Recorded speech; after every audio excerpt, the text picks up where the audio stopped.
রোজার মধ্যে সবসময় মাছ গোছ খেতে ভালো লাগে না। মাঝে মধ্যে ডিফারেন্ট কিছু মনে হয় যে ভর্তা হলে ভালো হতো, তাই সেটাই করলাম।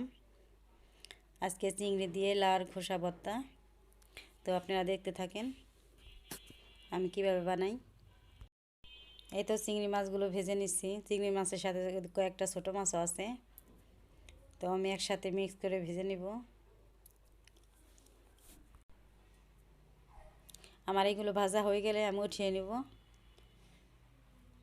আমি সব পেঁয়াজ মরিচ এগুলো আমি আলাদা আলাদা করে ভাজবো, লাউয়ের খোসা। কারণ একসাথে দিলে হয় কি, একটা ভাজা হয়, একটা বেশি হয়ে যায়, একটা কম হয়।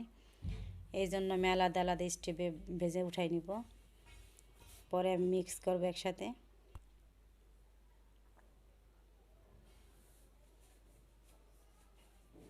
এই তো আমার ভাজা হয়ে গেছে, এখন আমি এগুলো উঠায় রাখবো। এরপর আমি লাউয়ের খোসাগুলো দিয়ে দিব। এইগুলো আমার ভালো করে ভাজা হয়ে গেলে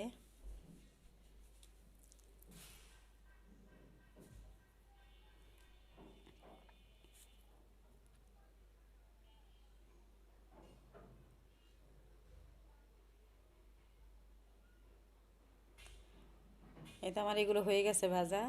এখন আমি আগে যেগুলো ভেজে রাখছি সেইগুলোর সাথে মিশাই দিব।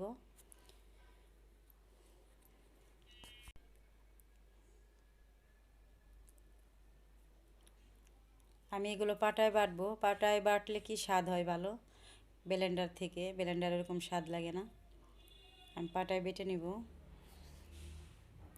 তো আপনারা যারা খান না এভাবে, তো আপনারা একদিন এভাবে খেয়ে দেখবেন কেমন লাগে।